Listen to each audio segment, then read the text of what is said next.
I know this, there hadn't been a stage this year that's been too big for our players, and we don't expect that stage to be too big on Monday.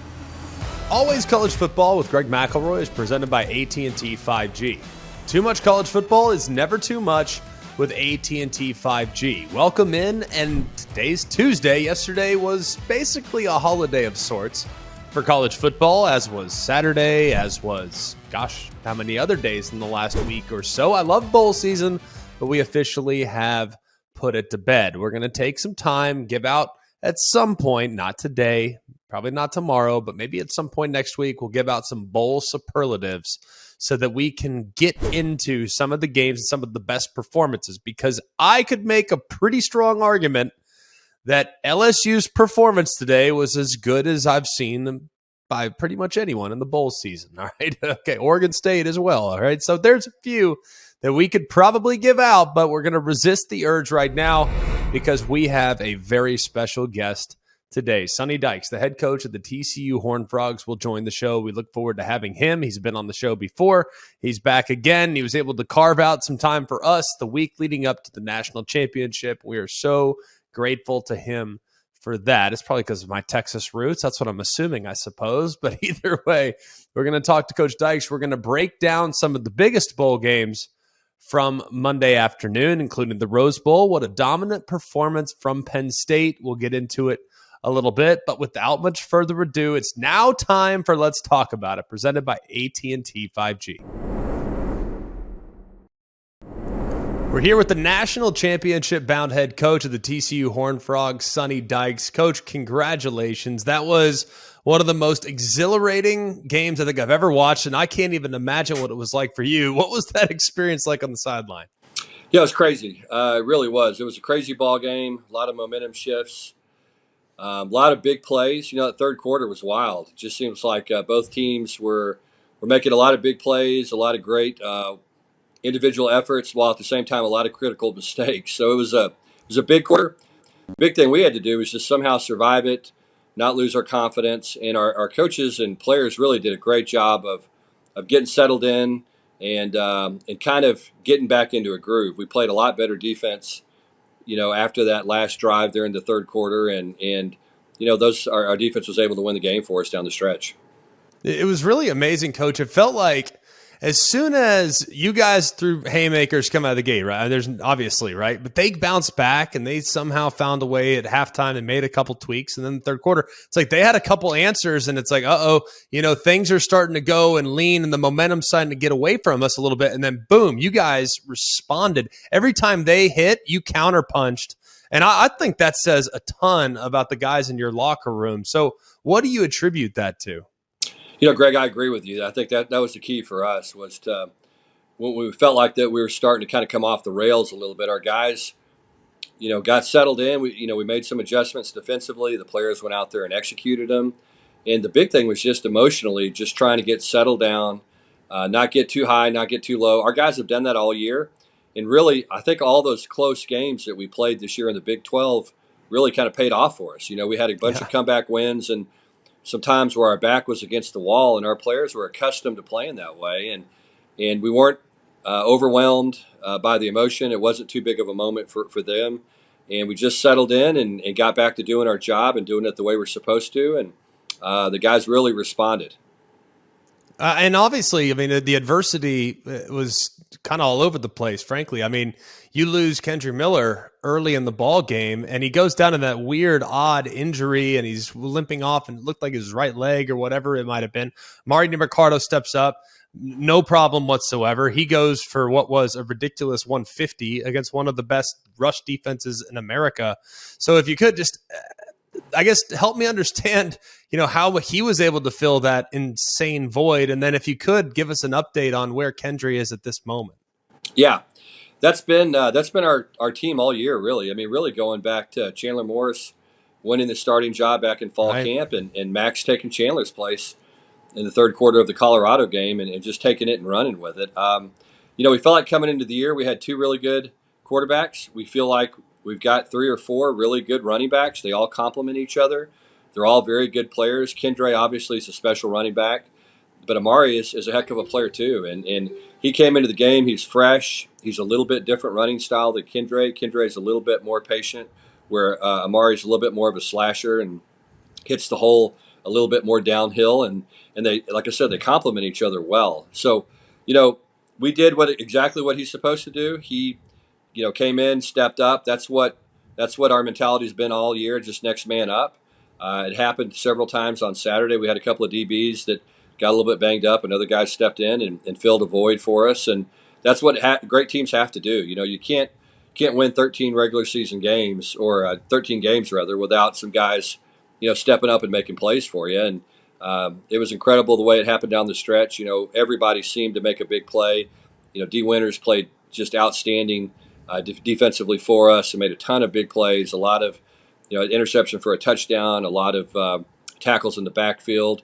Just different guys kept stepping up when we needed them to and making plays. And we talk about it all the time. It goes back to our training, and those guys just believing in themselves, believing in each other, believing in the scheme, and doing things right when it gets tough. And that certainly paid off for us Saturday night. All right.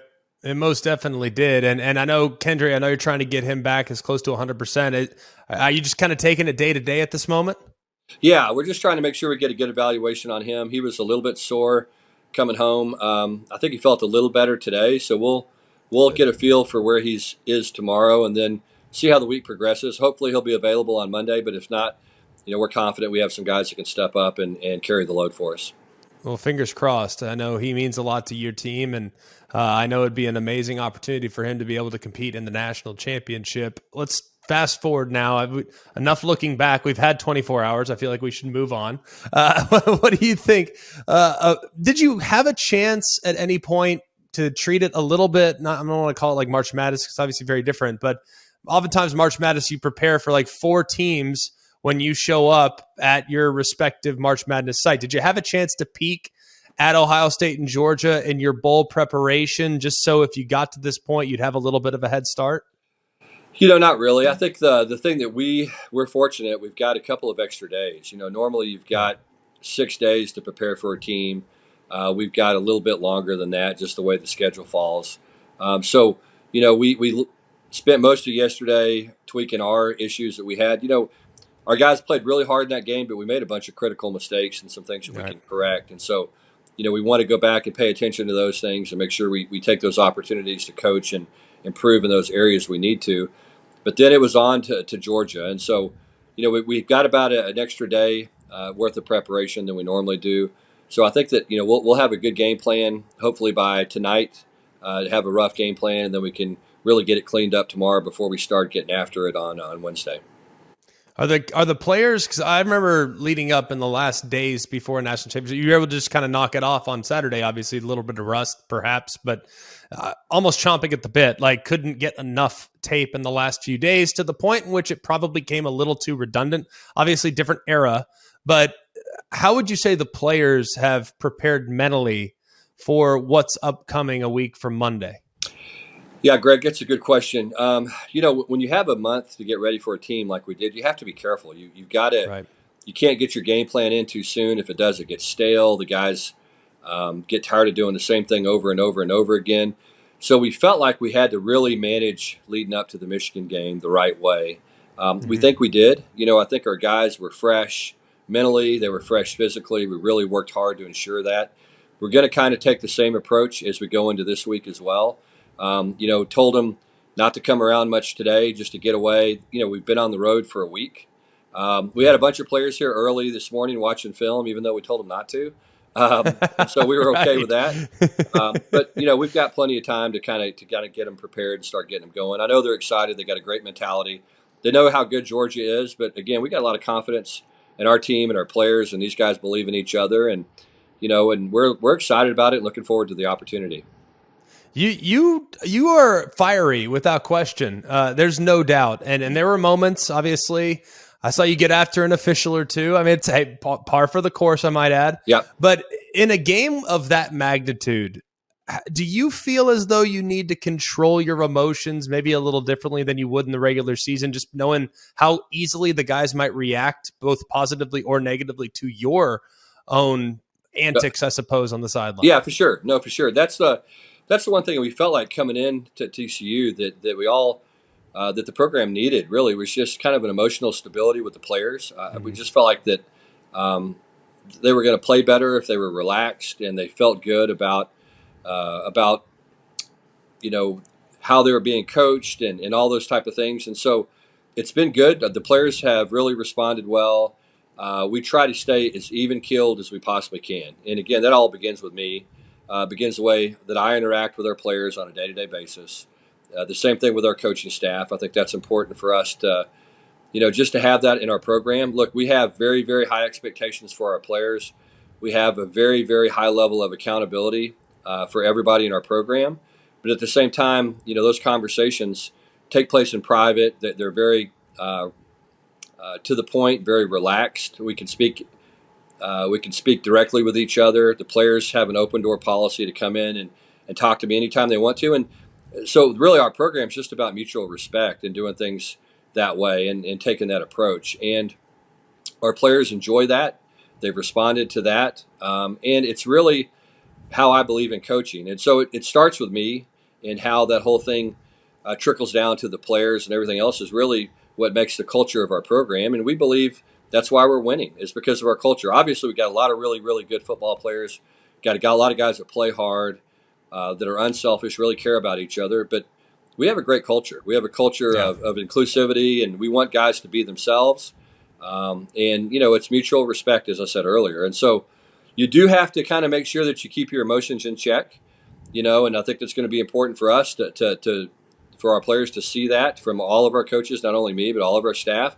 And it's easy to do when you have the kind of confidence that we do in our players. I mean, look, I believe in those guys, and I believe in them in big moments and in big situations. I know they're going to do the right thing. I know they're going to respond the right way. And again, that confidence allows everybody to be calm. When you look at, I've found it comical, the casuals that don't really consume college football the way we consume it. We live it every day, and I don't maybe live it as much as you do, but it's my life. It's what I love to do, and it's what I'm interested in. And I've constantly seen a lot of people referring to TCU as, it's like David versus Goliath. It's like, have you watched college football for 15 years? Because last I checked, TCU's been a perennially great program for as long as I can remember it. Every player that's on this roster has only seen TCU win for the most part, with the exception of a year or two last handful. So I guess when people say and perceive your program as if you're just taking on these giants, what's your reaction as a guy from the state of Texas? Yeah, I mean, look, that's what attracted me to TCU, was just the success this program has had in the past. Obviously Coach Patterson did a tremendous job here for a very long time, put TCU on the map. They have a bunch of big wins. You could go back, they've got a Rose Bowl win, I believe it was 10, 11 years ago. They've been in big games before. They've played in the Fiesta Bowl. They've won it. They've played, in a bunch of big football games in the past and have won those against really good competition. And so, as you said, I think people are so brand driven when it comes to college football. It just seems like the big brands, get most of the attention, and the casual college football fans don't really know about teams like TCU, or maybe the run that Boise State had not that long ago as well. And, they pay attention to some of the brands that haven't been maybe as strong in the last 15, 20 years. Our team is different. We've only got 4 players that have played in a bowl game prior to this year. So they haven't played in a ton of bowl games. One of those years, TCU qualified for a bowl game and didn't go because of COVID. But it's different. I mean, for us, it was different because Michigan had been in the college football playoff last year. They had that experience. So that's why we paid so much attention to talking to our players about how to handle it, what to do.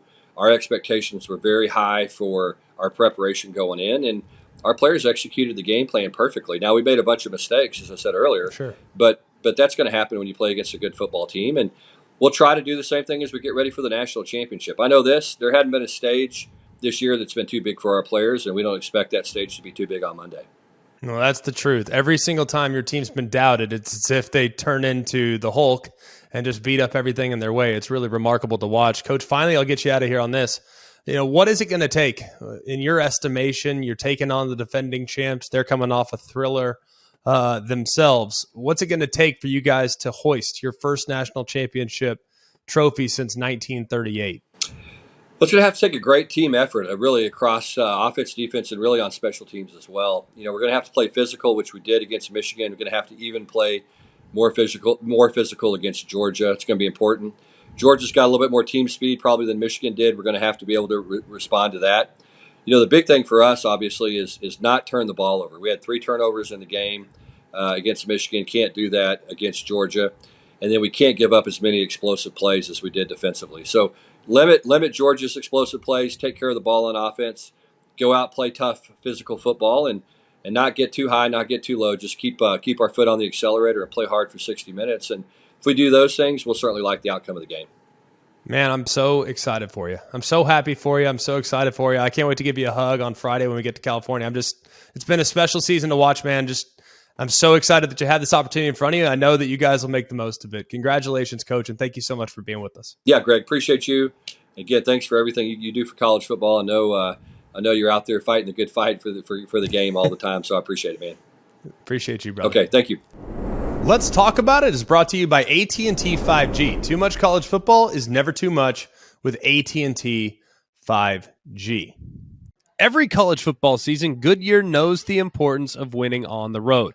The road will always demand confidence, the confidence to handle whatever the journey brings and to perform under tough conditions. And just like the players and the fans of college football, Goodyear is ready. Are you ready for the road? Visit Goodyear.com to find the right Goodyear tires for whatever road you're on this season. Goodyear, more driven. All right, what an afternoon of football it was. My goodness, we had some thrillers. We'll get to the morning slate here in a moment, but my goodness, how about what went down in AT&T Stadium between the Tulane Green Wave and the USC Trojans? Felt for a while there like SC was a team that was not going to be stopped. I mean, they were cruising.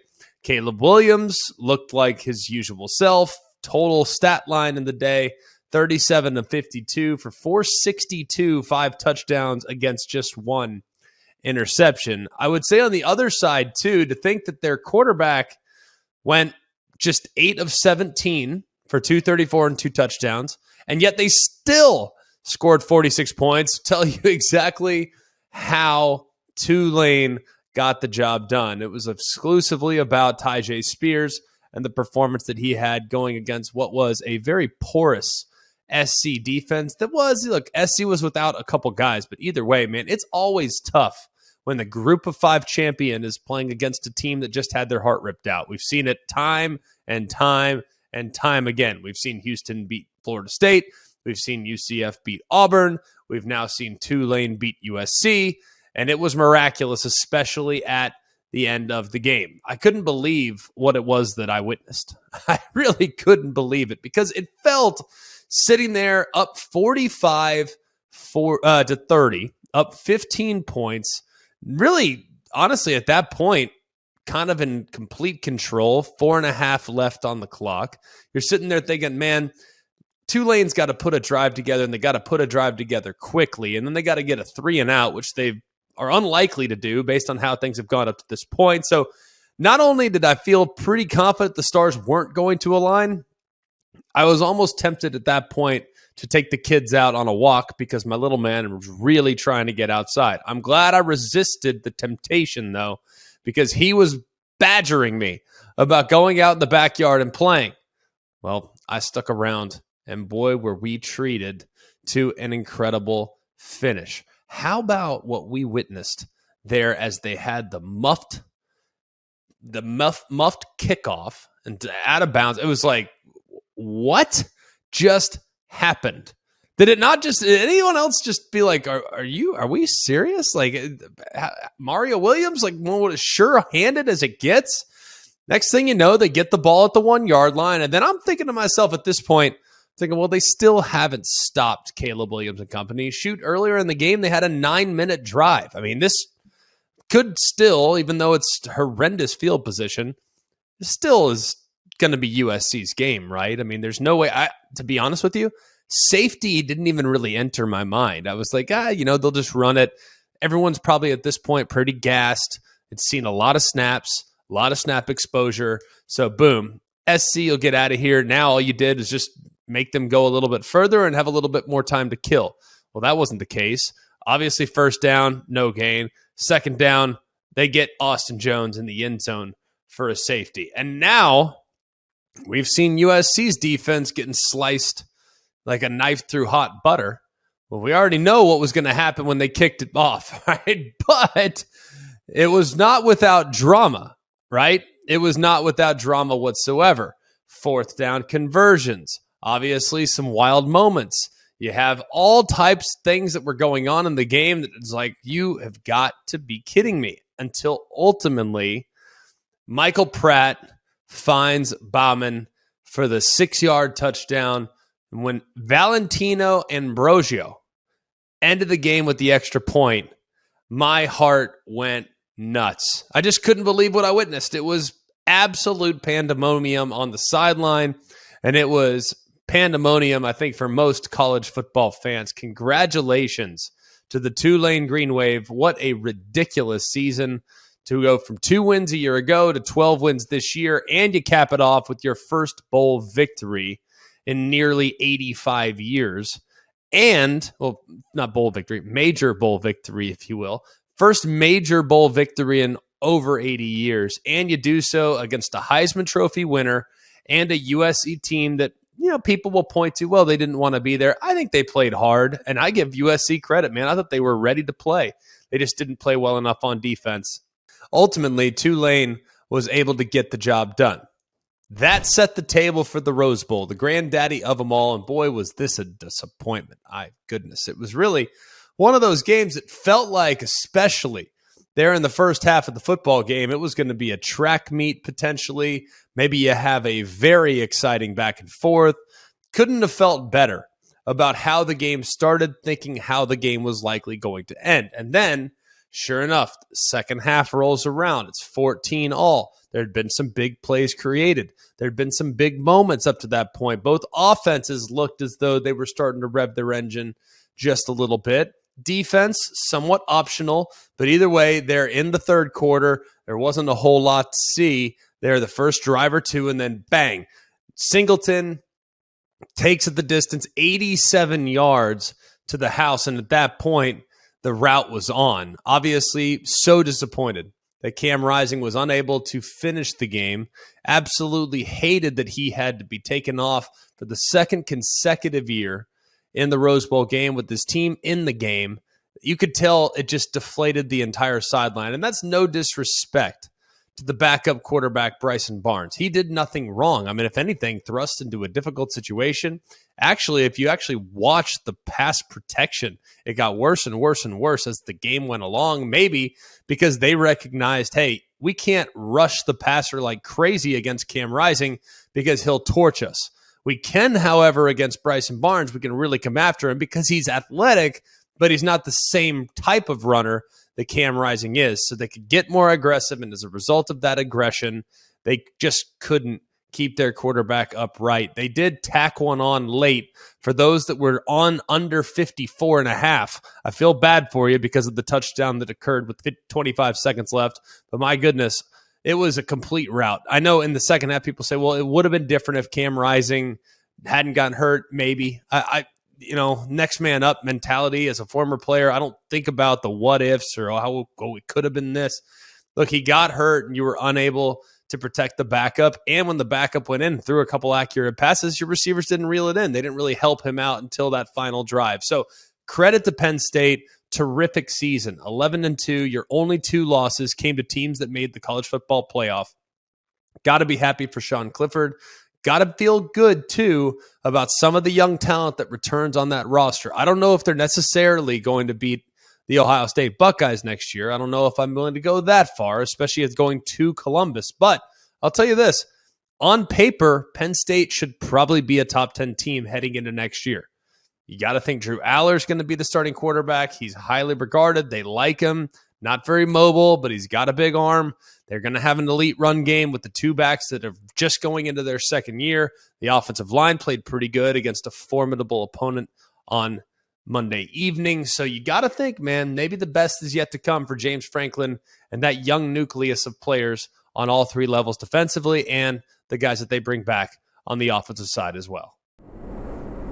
All right, couple great performances in some of the early games. When you look at what happened, Mississippi State carrying heavy hearts into the matchup against Illinois. And boy, I mean, this is like one of those games. Thought it'd be a little bit low scoring. Kind of liked the under. Talked about that a little bit as we were breaking it down to a certain extent. At 46, it felt like, man, I don't know. I don't see either one of these two teams being able to manufacture a lot of offense, knowing that they were up against some quality pieces on the defense side of the football. And boy, did that under feel comfortable from the very, very beginning. Will Rogers, very efficient, but had the interceptions. Of course, it wasn't his best day by any stretch of the imagination. I found it somewhat fitting at the end of the game. Of course, we have talked for a while now about the tributes that have been coming in for Mike Leach, and they've been really special. What I found ultimately just super ironic, maybe the best offensive play of the day for Mississippi State, was that incredible run there at the end of the game. And to know that Mike Leach really doesn't like to run the football, it just felt like there was some poetic justice there for sure. Of course, Simeon Pierce, that incredible 28-yard run to the left-hand side, ultimately getting stopped at the 2-yard line. They take a knee a couple plays later, and they kick the game winner with about 7 seconds remaining. It was just a really impressive start. And Mike Leach also, and I was talking to Joe Tessitore actually, as the ball went through the uprights. He's my partner. We're talking about our plans coming up this week for the national championship. And he's sitting there saying, do you realize how much Mike Leach has just never really cared much for special teams, and to think that they're going to set up for a game-winning field goal in a game that's tributed to him? And to add insult to injury, for those of you that had Illinois plus the 3.5, you have that final play, which was, by the way, beautifully executed. It's the same play that Boise State ran against Oklahoma back in the 2004 Fiesta Bowl, except they ran it to the left-hand side. Illinois decided to run to the right-hand side, but you run a curl route, you run under route, you pitch it to them, and it's out the gate, and then you start the lateral game. It's a pretty fun play, to be honest with you. We had it in our playbook. I had it in my NFL playbooks. It works. I don't know why it works, but it does. To think that they almost actually gashed it. They're a throw or two away from being able to outflank the defense in one direction and potentially score the game-winning touchdown. But ultimately, it was obviously fumbled, picked up, and then taken to the house the other way by the Mississippi State defender, Marcus Banks. So to think that as chaotic and as quirky as Mike Leach lived his life in a game that was attributed to him, the three most defining plays in the game were a run play, an incredible run play, I might add, 28 yards, a field goal, and then some crazy lateral play that was ultimately taken back to the house by his defense. Just an amazing tribute. Loved the helmets too. I wish that those things could stay permanently. I just think they're so cool with the pirate logo on the flag on the one side. Either way, not a great offensive performance by either team. Both defenses played great. 288 yards given up by Mississippi State's defense. They played really nicely, obviously. And then nearly 400, but they just couldn't cash in. And of course, had a couple turnovers as well. So either way, not a great performance, but ultimately a great win and a great tribute to the Pirate himself. Moving to the other game that was there in the early window. Oh my goodness, LSU, please. They're dead already. Stop kicking them. I mean, it was one of those, like, I almost had a hard time. I was like, Vince, you can't watch this, man. Like, hey, you just need to go. That's my son, my 4-year-old. You can't watch this. You need to go to the other room. This is not safe for kids' eyes.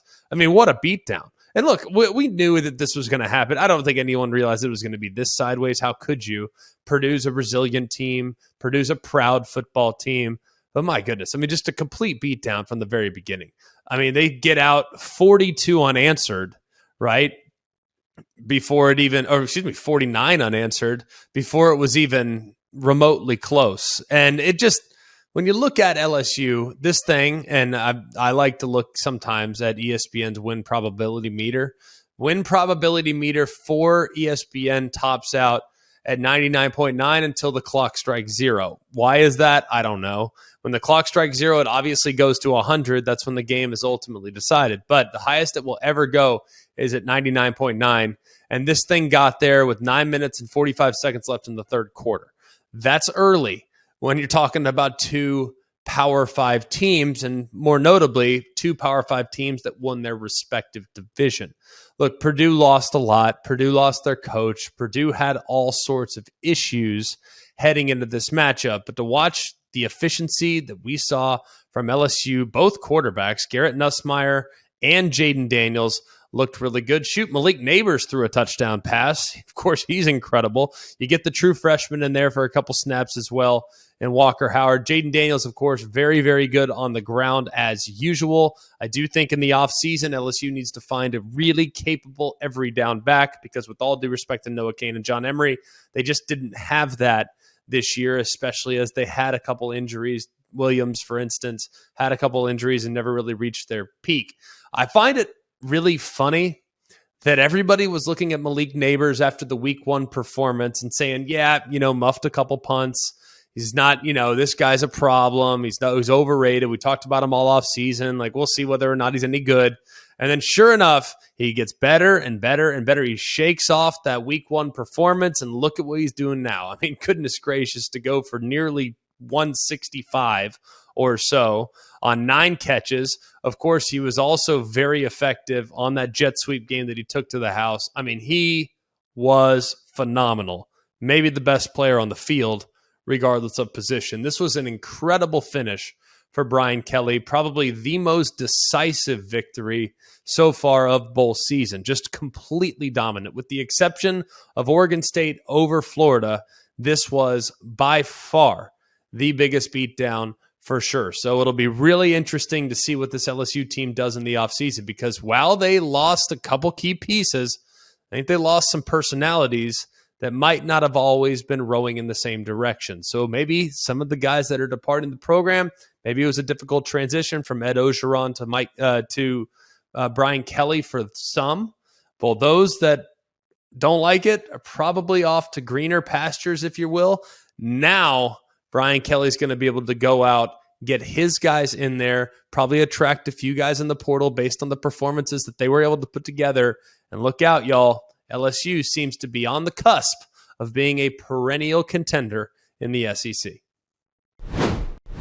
Whether it's last-minute school supplies, impromptu dinner, or fresh flowers for that special occasion, with DoorDash, there is a neighborhood of good in every order. With DoorDash, you're not just getting the things you love, but you're supporting the community that you love too. For a limited time, our listeners can get 50% off up to a $20 value and $0 in delivery fees when you download the DoorDash app and enter code BASEMENT. That's 50% off up to a $20 value and $0 on delivery fees when you download the DoorDash app in the App Store and enter the code BASEMENT. Don't forget, that's BASEMENT for 50% off up to a $20 value and $0 in delivery fees with DoorDash. Subject to change, terms apply. All right, we have a terrific show lineup. All that you can possibly ask for in the week leading up to the national championship game. And in addition to the shows that you're going to get here, you're also going to get shows from Los Angeles. The entire Always College football team will be heading to LA this weekend. I'll be there on Friday. The rest of the crew will be arriving shortly thereafter. So we have a lot that we'll be doing on location that you and I will be excited about. Please like, rate, and subscribe. Tell your friends. We're going to be breaking the game down in its entirety. We have all sorts of angles that we want to hit this thing. So we're not going to waste any time, and we're going to get into the weeds when it comes to these two teams. We're going to have TCU breakdowns. We're going to have Georgia breakdowns. We're going to have you ready. I can promise you that. And, of course, on Monday, we're going to make our picks. We're going to tell you some player props. We're going to dive in. We're going to hit it from every possible angle because this is the national championship. This is what we do it for. That's for sure. And here in the next couple of days, too, there have been a lot of movement as it relates to the portal. There's been a lot of movement as it relates to other things as well. We'll get you updated on those things. We just felt like we needed to prioritize the games today and yesterday. But don't worry, we're going to get you caught up. And if we don't do it this week, we don't do it Monday, guess what? We have 8 months until games. So don't worry. We have lots of time to break down your favorite team, your favorite coach that just got hired and or fired, and all the different moves and changes that have happened here in the last few weeks. For all of us here at Always College Football, for Jack Foster and Mark Kubiak, I'm Greg McElroy. This has been Always College Football with Greg McElroy, presented by AT&T 5G. Too much college football is never too much with AT&T 5G. Hey guys, it's Greg McElroy. Thanks for watching Always College Football. Make sure you like, rate, and subscribe to ESPN's YouTube channel and wherever you listen to your podcasts.